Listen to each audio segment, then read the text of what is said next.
Good morning, everybody. Well, afternoon, actually. Welcome back. I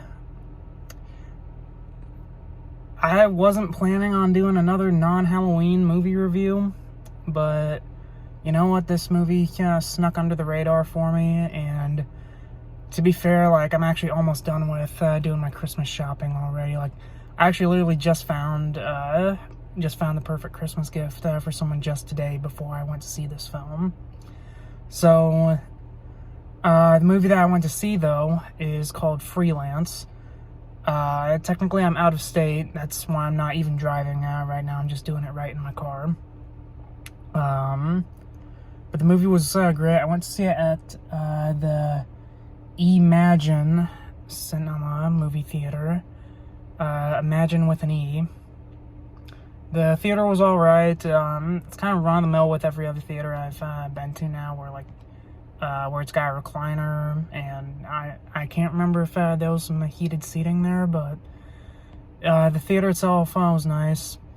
The movie, though, was great. It was actually way better than I thought it would be. I figured it would be just one of those dumb fun movies with John Cena in them, and I'm right, it kind of is.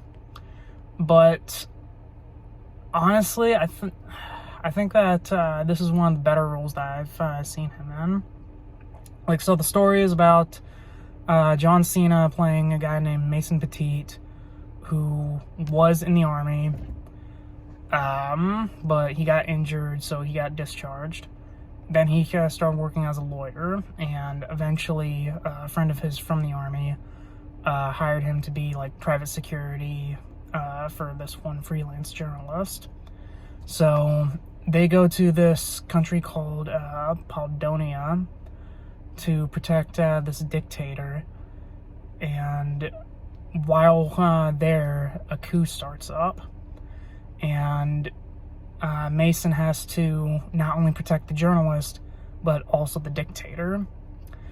And I already kind of figured that this was going to be one of those action comedy films, and I think it does great with the material that's given. John Cena plays the character pretty damn well. I honestly like him better in this movie than I did when he was Peacemaker, because I just feel like Peacemaker was just too over the top for him. People can get their pitchforks ready, but I liked him as Peacemaker, but I like him better in this film. I feel like he nails the sort of straight man humor better than when he was in the Suicide Squad or his own TV show. Opposite of him is Alison Brie as the journalist, Claire Wellington. She does her part all right. The guy who plays as the dictator, President Venega, he's pretty good. I like to think that that most of the humor actually comes from him, because as the story progresses, you find out that not only is he a pretty cool guy, but he's also not the monster that John Cena thought him as. Which that's not. I don't think that's entirely a spoiler, because he even showed it in the trailers that the actor was kind of hamming it up a bit. The action is great. I'm pretty sure there's some CGI blood in there, or at least it looked like CGI blood, but honestly, I don't care. Again, with that movie Renfield that I saw, I believe it was earlier this year. This is one of those movies where I make an exception. I think the CGI blood works just because of how over the top the entire premise is in general. The comedy is great. There's a lot of situational comedy, crass humor. There's even a little bit of dark and gallows humor in there that I'm a sucker for those. The camera shots are great. They use some slow motion every now and then, which I think is awesome. The music is pretty good, sort of cultural with Paldonia. Forgive me for not either knowing that it's real or not, but the music kind of fits, if that makes sense. with the whole setting that they're in. What else?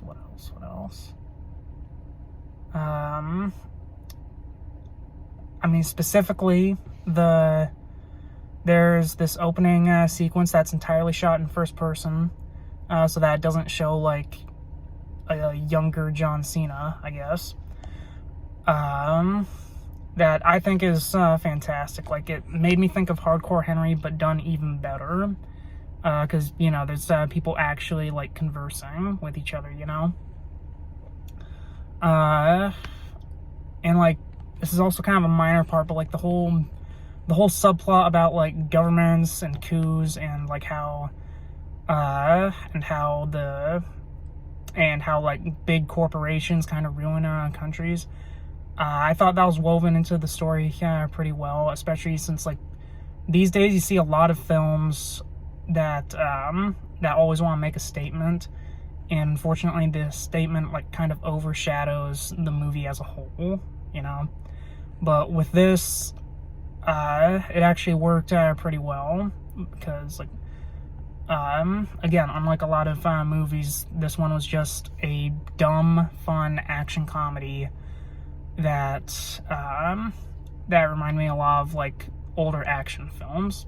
I mean, this is probably gonna be the title of the video, but, like, I enjoyed this more than action films like The Expendables, and I feel like this movie should have been like The Expendables 4 that we should have gotten just a few weeks ago.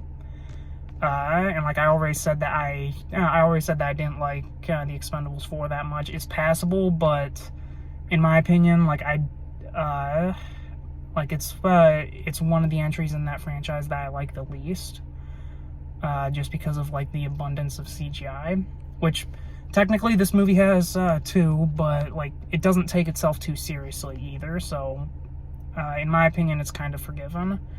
Like, there's even these scenes in the credits where there are these, like, outtakes or, like, bloopers, where there's a scene where President Venega is against like, this complete green screen, and it was during a scene that I didn't even realize was green screen. So I don't know. And all in all, like, it's a great movie. All in all, it's a really good movie.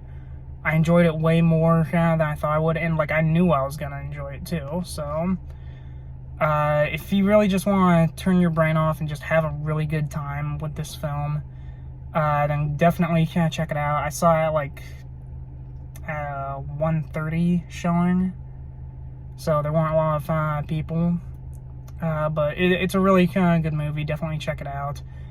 Even though it was released, like, right before Halloween, like, I still decided to give it a chance. So definitely check it out if you like John Cena, or if you want to see a movie centered around a guy who, like, you can't even see. But that's it for this one, and I promise I'll get back to making scary videos, especially on Halloween night. Bye.